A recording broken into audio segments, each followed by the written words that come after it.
So Patrick, for those who don't know, what is Powering Through? Powering Through is a nationwide conversational panel series in which we bring together people from both the bleeding disorders community and from outside of it to talk about obstacles and challenges that they have faced in their lives and what they've done to overcome them.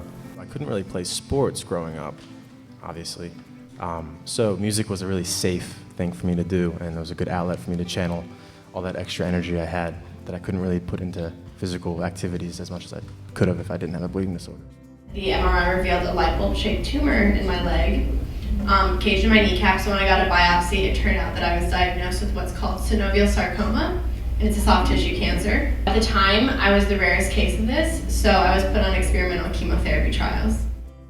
Losing my dad was a defining factor in my life, not just because of all the obvious things, but I still, I absolutely believe this, and which is why I'm such a strong advocate for these seminars. Like, obstacles and adversity truly makes you a stronger person. And it's a program that we at Believe run in partnership with National Cornerstone Healthcare Services. That's right. Now that partnership started before I was even at Believe. So how did that conversation start between you and NCHS? A few years ago, I was attempting to become the first person with severe hemophilia to complete the New York City Marathon. And ultimately, for medical reasons, I had to stop that initiative. But it sparked a conversation between NCHS and Believe about inspired and inspiring people with bleeding disorders, and how do we create a community program about those people. And after a couple of weeks of back and forth, we settled on what's become Powering Through.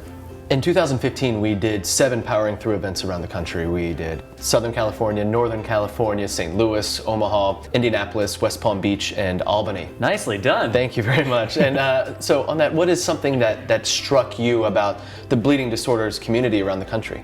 Just how universal many of the topics and concerns are. There are newly diagnosed families who are asking questions about how much freedom to give their son as he grows up with severe hemophilia. Sometimes you just need another mom's shoulder to just bounce off of and listen, just to continue to connect kind of throughout the year. We would take him to specialist orthopedists everywhere. Nobody ever said, could he have a bleeding disorder? I was under the impression that if I hugged my child, he would have bruises around his torso, he would die at 36. I had all these horrible things in my head. Sometimes we forget that we have hemophilia because we're just so in our routine and everything has been going so great.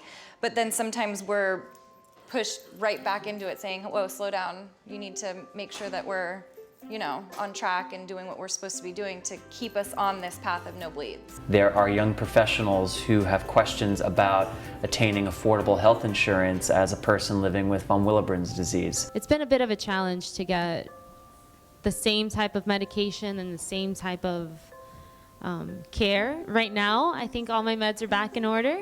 One of the topics that's been really neat to see emerge so frequently is the growing awareness of women with bleeding disorders. The perception was different even from the medical community, where it was only boys who had bleeding disorders. So yeah. I've been able to see that change. Are there any particular guests or moments from specific panels that stick out to you?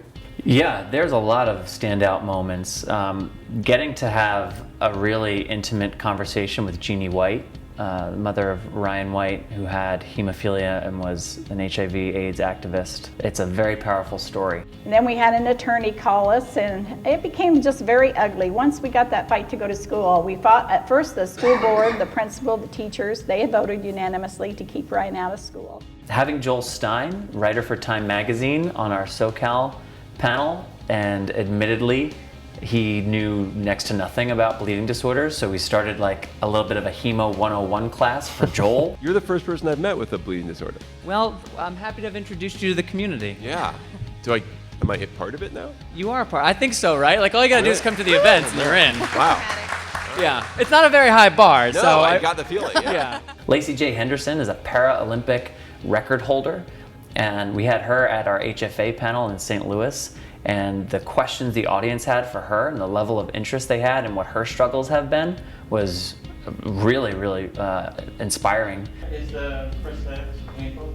No, you need it to have a good fit. You need to have a good suspension for sure, especially if you're going to do things as dynamic as running, as jumping. I've had an excellent prosthetist.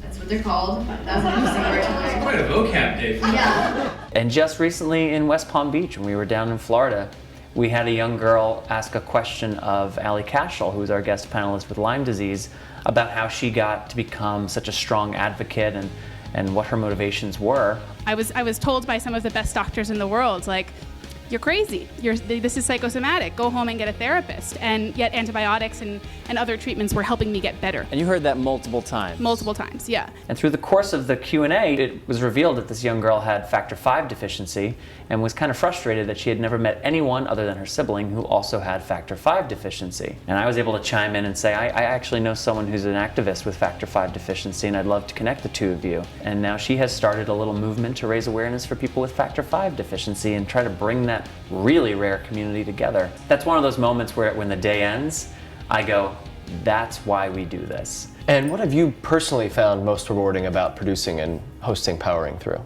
We're very active at Believe digitally and nationally, but now being so involved in regional events really helps me feel, as a person with a bleeding disorder, that I have a better understanding in totality of who we are.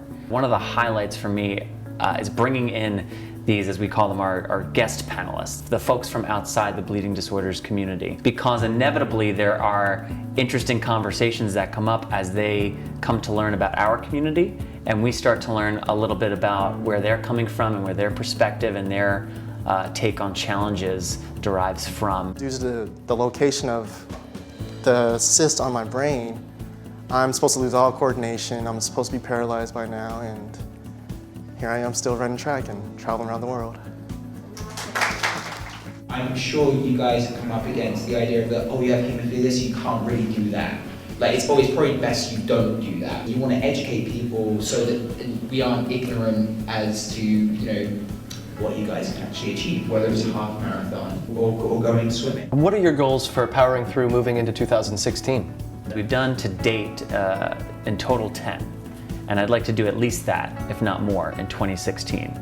We've done them as standalone events regionally. We've done them as part of chapters, annual meetings, or educational symposiums. And we've done them with HFA at their national symposium. I'd like to do more of all three of those. I'd like to do one at NHF as well. I'd like to look at territories that we have not gone to, and maybe those that have smaller populations that don't often get programming at this level. Every time we do one, the feedback is immediate that they are of value. So I would just like to continue offering that value to community all around the country. And is there anything else that people need to know about Powering Through? Yeah, they need to know that you can find all of the material from Powering Through at poweringthrough.org, because while it is a live panel series, we are a digital content agency. So every time we do one, we shoot on multiple cameras, we record with high-end audio. It is professionally edited and distributed and hosted at poweringthrough.org. If you haven't been to one or you're just curious to learn more, go to poweringthrough.org and you'll find everything you need.